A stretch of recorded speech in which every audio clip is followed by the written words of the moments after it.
il faisait froid, il y avait maximum 7-8 degrés et il pleuvait. C'est mort, j'arrête, ne comptez plus sur moi pour la fin du tour. On est à bloc, un petit peu en mode chrono, car j'étais explosé, mais j'ai rarement été fatigué à ce point-là.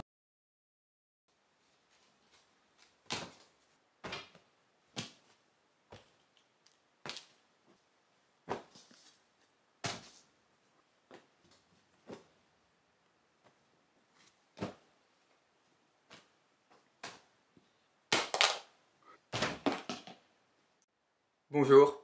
Salut à tous, c'est Corentin et on se retrouve pour une nouvelle vidéo de Dans la vie d'un triathlète étudiant, vidéo un petit peu particulière puisque cette vidéo est la vidéo du Easter Tour. Je vous le donne en gros, je vais pas vous spoiler, c'est un tour en vélo de 4 étapes de plus ou moins 50 km chacune que je vais faire avec des amis, avec mes partenaires d'entraînement. On sera plus ou moins 8 normalement. Donc voilà, et au travers de cette vidéo, je vais vous emmener avec moi pendant les 4 jours que va durer ce tour. Tout simplement, je vais vous donner mon ressenti, mes sensations, ce que j'en pense, comment je me sens, etc. Là, on est samedi matin, il est 9 h, juste avant la première étape. Aujourd'hui, c'est une étape de 57 km, plus l'aller au point de rendez-vous, le retour. On sera sur environ un petit 70 km, un petit entre guillemets. Et donc voilà, je vais vous emmener un petit peu dans les coulisses de ce Easter Tour en vous donnant mon ressenti, mes sensations. Je vous ferai le débrief de la première étape juste tout à l'heure. Je pense que j'aurai une tête déjà beaucoup plus fatiguée que celle que j'ai maintenant, car ça risque d'être assez intense. Je pense que ça va y aller beaucoup au mental, car il va faire dégueulasse pendant ces 4 jours. Normalement, déjà là, il pleut, on est samedi matin. Enfin voilà, demain, il risque de neiger, etc. Et pourtant, on est presque mi-avril. Enfin voilà, le temps en Belgique, on ne s'étonne plus de rien. Donc voilà, là, je vais me préparer, comme vous l'avez vu, pour ne pas être en retard. Et je vous retrouve juste après cette première étape pour le débrief de l'étape.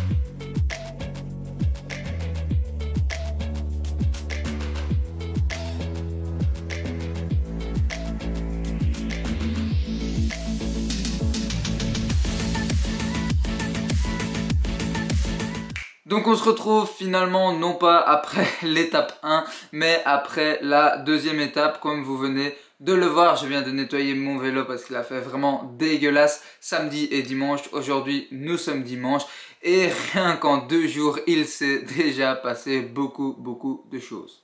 Donc déjà premièrement, comment s'est passée la première étape? Donc l'étape du samedi, c'était une étape un petit peu vallonnée mais pas trop non plus, qui était quand même assez longue par contre, presque 60 km. Et surtout le pire c'est qu'il a fait vraiment dégueulasse. Donc on l'a fait au matin, il faisait froid, il y avait maximum 7-8 degrés et il pleuvait. Donc il drachait pas mais il pleuvait quand même pas mal et la pluie plus le froid, ça donne un mélange vraiment horrible quand on est sur le vélo et qu'on n'a pas forcément une tenue de cycliste qui est imperméable. Du coup, le début de l'étape se passe très bien, hein, voilà, il n'y a pas de soucis, assez d'énergie, etc.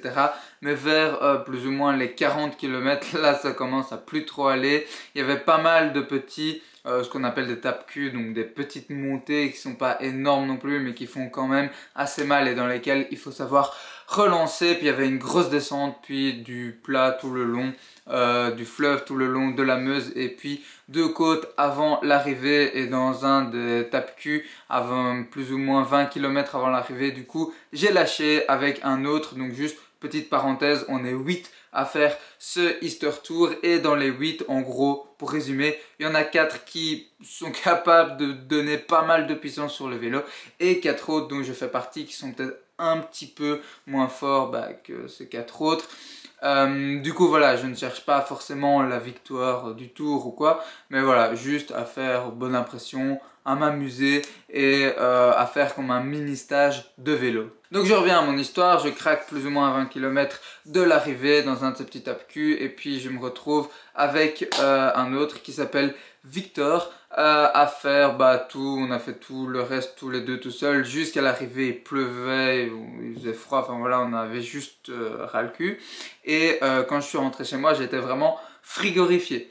Donc je me suis dit, en voyant la météo pour les eaux dures qui s'annonçait vraiment pas ouf, plus ou moins comme hier, je me suis dit c'est mort, j'arrête ça, ça me prend trop d'énergie, je risque de tomber malade, etc. Enfin voilà, je me suis inventé plein d'excuses pour arrêter parce que voilà, la première étape m'avait vraiment saoulé. Du coup, je prends mon téléphone et je envoie un message à un ami qui est l'organisateur du tour, de ce Easter Tour qui s'appelle Mathis, qui a d'ailleurs une chaîne YouTube. Et si vous voulez voir les vidéos des courses, des étapes en question, tout sera sur sa chaîne YouTube. Ici, dans cette vidéo, je vais vous faire un petit peu plus le débrief de comment on a vécu ça et comment j'ai vécu ça. Mais voilà, vraiment, n'hésitez pas à aller checker tout ça sur sa chaîne YouTube. Et en plus, en général, il fait vraiment d'autres vidéos de très bonne qualité sur le cyclisme. Du coup, je lui envoie un message et je lui dis c'est mort, j'arrête, ne comptez plus sur moi pour la fin du tour. Donc voilà, et puis je me renferme un petit peu sur moi, patati patata. Et aujourd'hui matin, il faisait toujours dégueulasse et aussi froid. Mais il m'envoie plusieurs messages et les autres aussi m'envoient plusieurs messages en me disant de revenir, etc.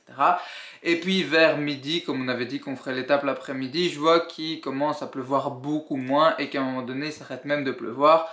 Donc je me dis, ok c'est bon, finalement je vais y retourner. Donc voilà, et eh bien c'était une très bonne décision. Donc merci beaucoup à vous tout simplement qui regardez cette vidéo, les 8 d'entre vous, et enfin les 7 du coup, parce qu'en tout on est 8, et qui m'avaient encouragé, sinon je ne serais pas venu. Donc merci beaucoup à vous pour ça. Et du coup, je pars pour cette deuxième étape, qui est une étape assez avec pas mal de côtes, si on peut dire ça, qui faisait 40 km, mais il y avait vraiment 5 belles côtes. Donc d'abord, la première côte, c'était 3 km, 3-4 km à du 3-4% de moyenne. On part un petit peu en échappée avec, ironiquement, celui avec qui on était lâché à l'étape de la veille. Et puis on se fait reprendre un petit peu plus loin, après une dizaine de kilomètres, mais c'était sympa. Et puis vers la fin, donc voilà, j'étais vraiment bien. Aujourd'hui, je mettais le tempo dans les côtes. Et plus ou moins une dizaine de kilomètres de la fin, il y en a un qui met vraiment une grosse attaque sur du plat.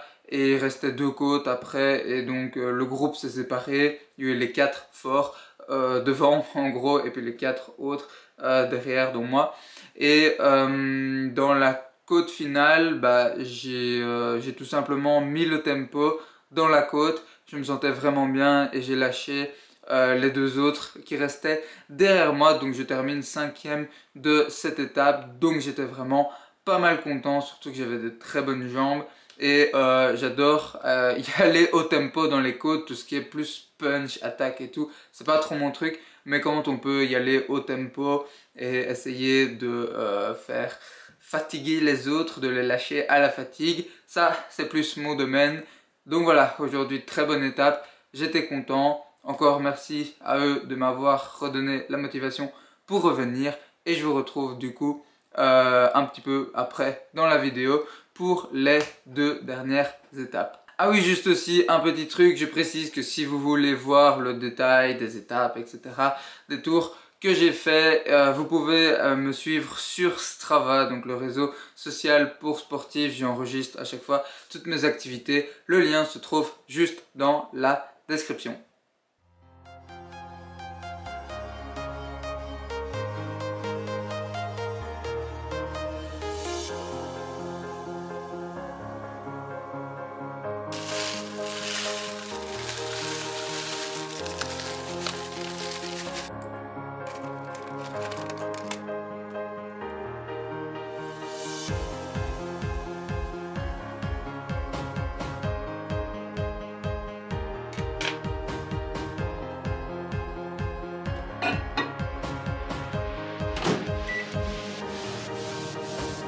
Donc nous voilà, nous sommes lundi matin, juste avant la troisième étape de ce Easter Tour. Aujourd'hui, c'est une étape un petit peu plus calme, enfin qui devrait être un petit peu plus calme que les autres, puisque c'est une étape relativement plate qui se termine par un sprint, donc ce n'est pas pour moi.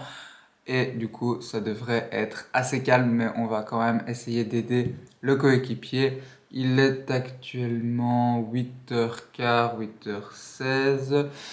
Je vais prendre mon petit déj parce que c'est super important de bien s'alimenter, surtout pour le vélo, parce que le vélo ça pompe énormément d'énergie et on a besoin d'énormément d'énergie sur le vélo, mais en course à pied et en natation c'est pareil, je suppose que vous vous en doutez. Et pour ça, un truc que je peux vous conseiller, que je prends déjà depuis presque 2 ans, ce sont les flocons d'avoine. Vraiment les flocons d'avoine, niveau glucides, niveau vitamines, niveau fibres et tout. Enfin, il y a tout ce qu'il faut dedans pour les sportifs.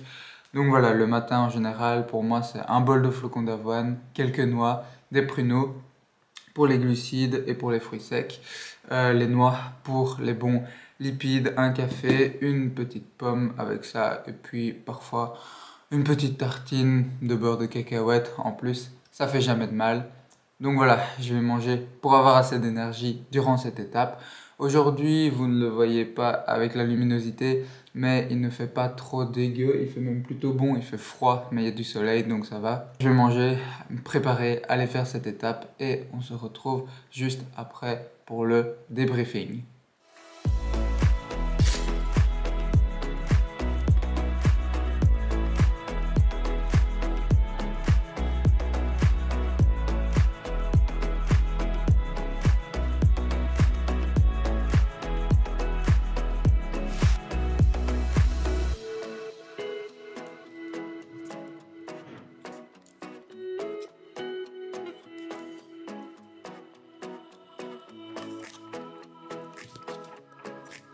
Bon, moi qui pensais que ce serait une étape un petit peu de repos, eh bien je me suis bien planté. Comment est-ce que je pourrais vous résumer très rapidement ce qui s'est passé aujourd'hui? Eh bien c'est pas très compliqué. Donc voilà, c'était une étape vraiment relativement plate, il y avait une ou deux montées mais pas bien méchantes, de 45 km qui étaient censées se terminer au sprint. Et dans l'étape, il y avait ce qu'on appelle un sprint intermédiaire, voilà, au milieu de l'étape. Du coup, on était tous les 8 en train de rouler, le départ se passe bien, etc. Le sprint intermédiaire était plus ou moins à 7 km après le départ, 7-10 km, oui. Et ils font leur sprint intermédiaire, donc voilà. Et après le sprint, forcément, tout le monde se relâche un peu. Et il y en a 3 qui avaient pris beaucoup d'élan, qui commencent alors à ce moment-là à rouler un petit peu. Du coup, on se dit, ils vont nous attendre et on voit qu'ils partent en fait en échappée et ils nous attendent pas. Du coup, qu'est-ce qu'on commence à faire, mon coéquipier et moi, parce que oui, on est par équipe de 2, donc on est 8 par équipe de 2. Eh bien, on commence à rouler. Donc lui, il avait commencé à rouler avant moi, donc il avait déjà quelques centaines de mètres d'avance. Et puis moi, je commence à rouler derrière. Donc voilà, on roule. Quand on dit on roule, ça veut dire que on est à bloc, un petit peu en mode chrono.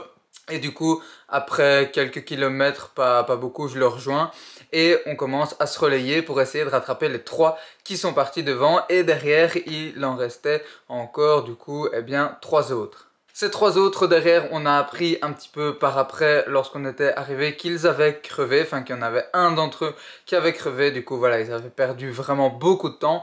Et en attendant, mon coéquipier et moi, mon coéquipier qui s'appelle Tom, on n'a fait que rouler, mais vraiment, vous voyez, vous prenez un chrono, si vous avez déjà regardé des tours comme le Tour de France ou quoi, vous prenez une étape de chronomètre, de contre-la-montre, c'était exactement ça. On roulait à bloc, vraiment, on se relayait tous les deux, et pour essayer de rattraper ceux qui étaient devant, sauf qu'on ne les a jamais rattrapés.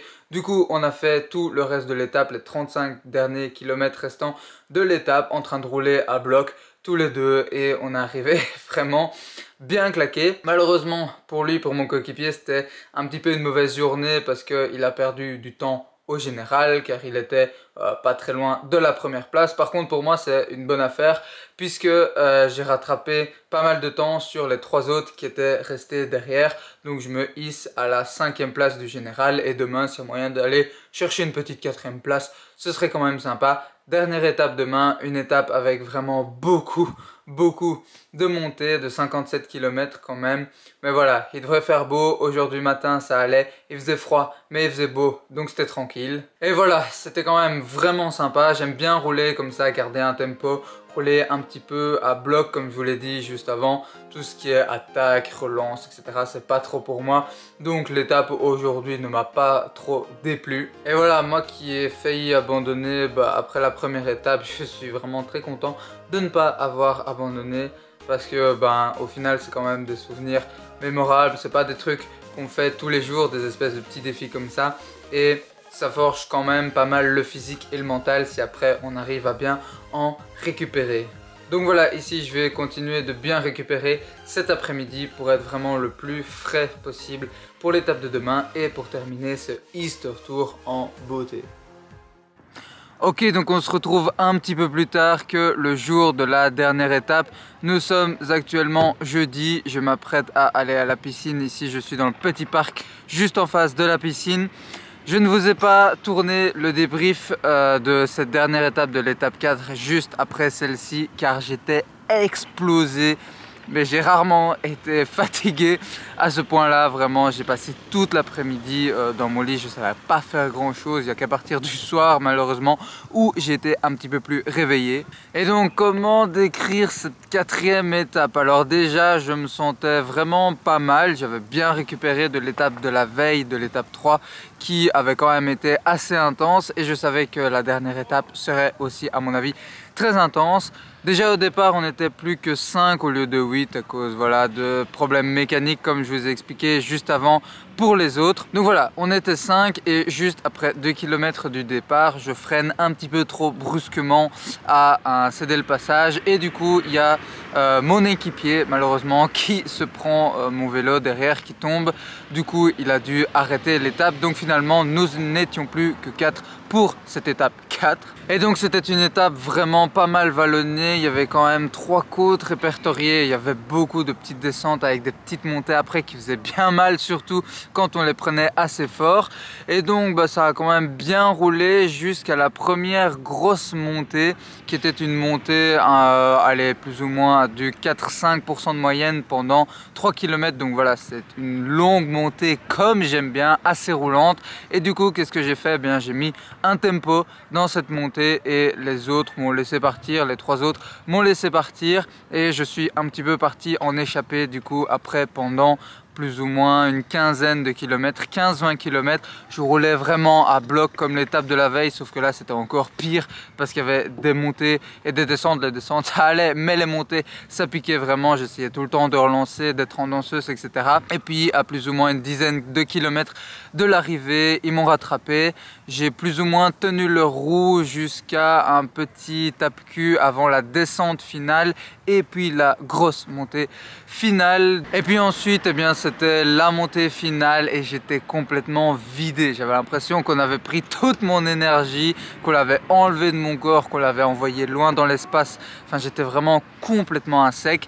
Donc voilà, je fais quand même la montée tant bien que mal et j'arrive en haut pas trop tard non plus, à plus ou moins 2 minutes des autres je pense. Et donc voilà, c'était la dernière étape, la fin de ce Easter Tour. Il y avait mon coéquipier quand même qui, même s'il avait abandonné, était allé au départ pour voir l'arrivée et pour ensuite aller manger un petit burger avec nous jusqu'en ville. C'était vraiment sympa, mais j'ai eu l'impression dans l'après-midi qui a suivi, hier et encore aujourd'hui, que ce Easter Tour avait vraiment vidé toute mon énergie. J'avais pas vraiment mal aux muscles ou un cardio élevé ou quoi, mais j'étais complètement à sec, j'étais encore assez fatigué ce matin et j'avais vraiment l'impression qu'il n'y avait plus une once de glucose, de sucre dans n'importe laquelle des cellules de mon corps. Donc hier, au lieu d'aller à l'athlétisme, j'ai juste été faire une petite endurance de 10 km vraiment tranquillement Et donc hier, au lieu d'aller à l'athlétisme, j'ai juste été faire une petite endurance de 10 km et pourtant, à partir de la moitié de l'endurance, je crevais de faim. Enfin voilà, j'ai vraiment remarqué que quasi toute mon énergie, j'avais dépensé quasi toute mon énergie sur ce Easter Tour. Donc voilà, là je récupère tranquillement. Aujourd'hui la séance de piscine devrait bien se passer, même s'il y a quand même des fractionnés assez costauds, un petit 3 fois 250 mètres à allure de course. Et puis demain on reprendra les séances intenses de course à pied et voilà, on va reprendre l'entraînement classique tout doucement et ça devrait bien se passer. En tout cas, ce Easter Tour était vraiment sympa. Je le dis encore une fois, moi qui ai failli abandonner au début, merci beaucoup à tous ceux qui m'ont encouragé, à tous les 7 qui m'ont encouragé pour continuer parce que vraiment je ne le regrette absolument pas. Et finalement je termine quand même 4ème du coup de ce Easter Tour, encore mieux que ce que je pensais. Je comptais terminer 5ème, 4ème finalement. Maintenant bon, c'est parce que mon coéquipier est tombé, mais je ne suis quand même pas trop déçu. Comme je vous l'avais déjà dit, si vous voulez voir vraiment le cœur des étapes, comment ça se passait quand on roulait, je vous envoie vers la chaîne de mon ami qui s'appelle la Zone Rouge Cyclisme, qui est l'organisateur de ce Easter Tour, où vous trouverez les 4 vidéos qui sortiront petit à petit de ce Easter Tour. Vraiment, je vous invite à aller les voir. Il y aura beaucoup de surprises et ce sera un très beau spectacle pour vous. Donc c'était vraiment bien sympa. Ça m'a permis vraiment de repousser mes limites mentales et physiques à certains moments et ça c'est toujours une bonne chose à laquelle il faut s'exercer quand on fait du sport et qu'on veut atteindre de certaines performances. Merci beaucoup à l'organisateur de ce tour, Mathis, propriétaire de la chaîne vers laquelle je vous renvoie, et à tous les coéquipiers, les partenaires avec qui on a fait ce tour. C'était vraiment un gros kiff, même si la météo n'était pas toujours au rendez-vous. J'espère que cette vidéo un petit peu différente vous aura plu. On se retrouve la semaine prochaine dans une vidéo un petit peu plus classique de dans la vie d'un triathlète étudiant. Si elle vous a plu et que vous avez kiffé la regarder, alors n'oubliez pas, comme d'habitude, le petit pouce en l'air et le bouton s'abonner pour ne rater aucune des vidéos de la chaîne si ce n'est pas encore fait. On se retrouve la semaine prochaine pour une nouvelle vidéo. D'ici là, comme d'habitude, entraînez-vous bien, portez-vous bien et prenez beaucoup de plaisir à faire ce que vous faites. C'est le plus important. C'était Corentin. Allez, ciao!